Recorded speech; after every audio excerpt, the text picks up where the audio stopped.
Happy Monday. I am back. Last week I just wasn't feeling well. I was feeling off balanced. I had a migraine, blah blah blah.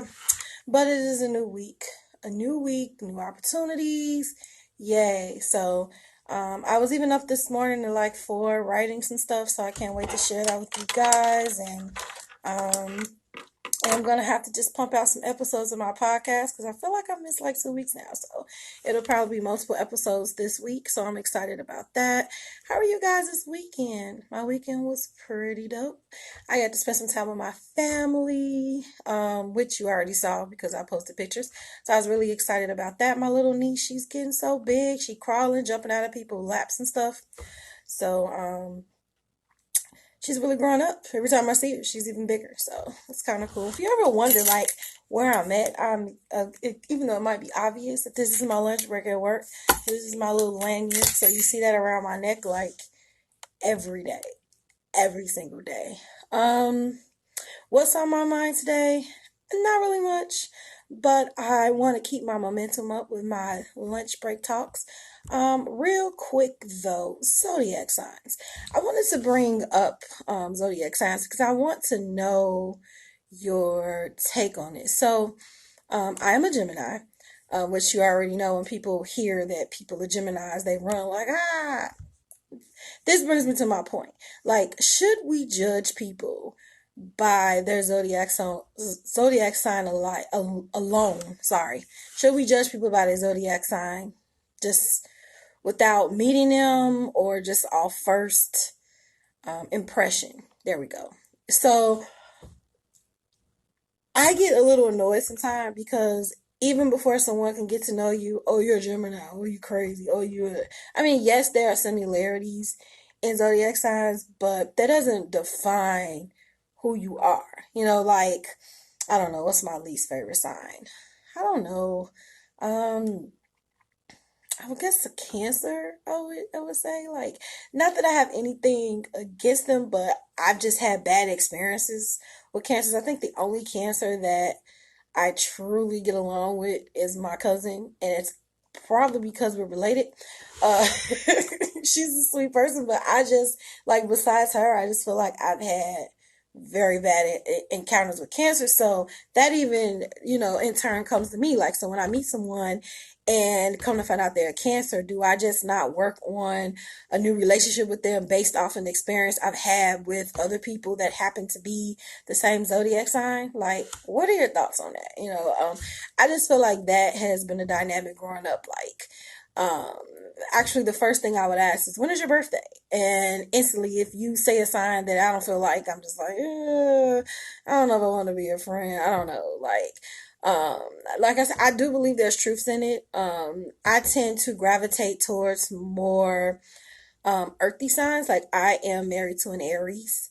And I think that's a fire sign though. I think Aries is a fire sign, which makes sense. They're very compatible. I read about that because I'm air, he's fire. We all know what happened when oxygen and flames ignite. So pretty fiery relationship in a good way. Very vivacious. But I guess with a Gemini and an Aries, it kind of balances out because Aries are more, they like to be able to predict things, and they like structure and rules and routines, and Geminis essentially don't. I feel like I have become a little bit more organized and a little bit more structured by being married with him, and in turn, he's been a little bit more spontaneous being married to me, so it evens out. So um I wonder if people even think about zodiac signs in terms of dating as well. Like, if you've had bad experiences, I'm just throwing it out there with the Pisces in the past, would you not try to go forward with someone of interest because they happen to be a Pisces?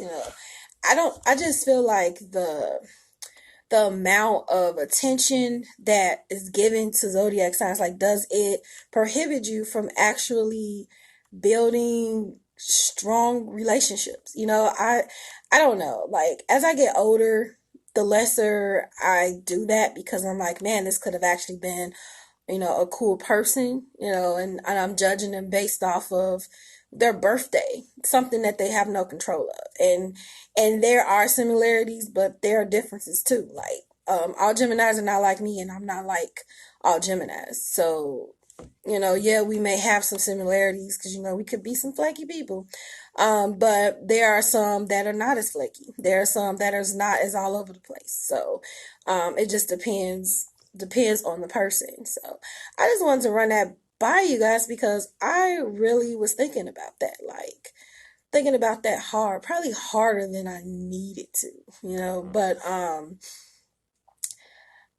yeah, that's pretty much it. Oh, and I've been watching Dexter over the weekend. Probably the worst thing to watch because it's been really screwing with my dreams. Do you believe that like the music you listen to or the shows that you watch and the books that you read can affect your energy and affect your future most? Because like your body is pretty much absorbing everything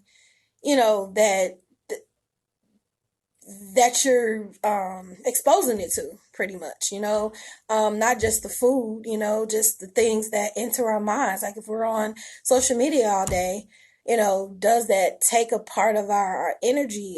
And I know it affects progress, we already know that, but does something to the mind as well? We just have to be careful to the things we expose ourselves to. Even I have to take a break from certain shows. Like I used to really, really love Criminal Minds, and I was all into the serial killer epidemic, but I was getting a little scared. Like it would be nighttime, and I'd be looking around, or I'll walk past someone in a restaurant, and be like, they look pretty serial killers. Like it was really messing with my mind, so I had to take a break. Hence, I'm watching Dexter. It's not really making me paranoid, but let me get to my point about Dexter. So my point about Dexter is it's like my platform is be your own kind. And with Dexter, he felt like he couldn't be himself. Hence, disclaimer, I know he was killing people, so that probably wouldn't have been the most ideal thing. But I wonder, like, just to take that just to put it into context, if people are afraid of being themselves because they think that people won't accept them as is. So because of that, they find they search for a need to conform. But once again, if you have to alter or edit yourself for the sake of someone liking you, are those your people? And I see a lot of memes that says, don't just say you are what you are, and people, you can't just accept people that say you are what they. Now I get it. If you're hurting people's feelings and you're being a jerk and you're toxic, I get that. We all are a work in progress. We all have our weaknesses. But on the other hand, to change your whole personality though and who you are, I just think that's too much to ask of a person. Like I feel like when you meet a person, they are who they are, and you're learning them, and you start to see the good with the bad, and it's up to you to decide if that's something or someone that you want to be a part of your life.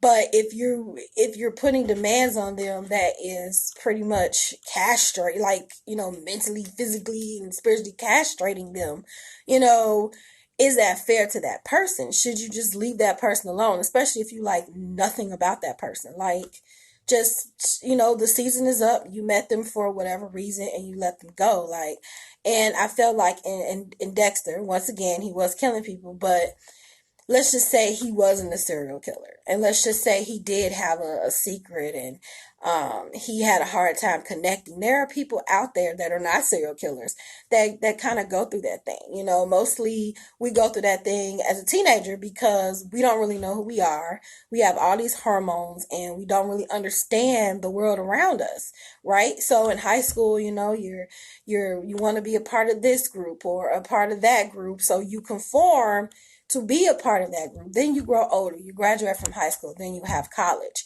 And college promotes individuality, right? But at this point, what is being an individual, because if you were a conformer in high school, now you have the choice to either find a group and conform to that, or just learn yourself and, build on your own identity, and then after you graduate college, we would hope that you have found an identity through that, which I feel like that is the reason for electives, because it helps you kind of get a feel of things you like and things you want to get into, and you know and you build relationships with so many different people, because college is so diverse, that it helps you, with the identity building process.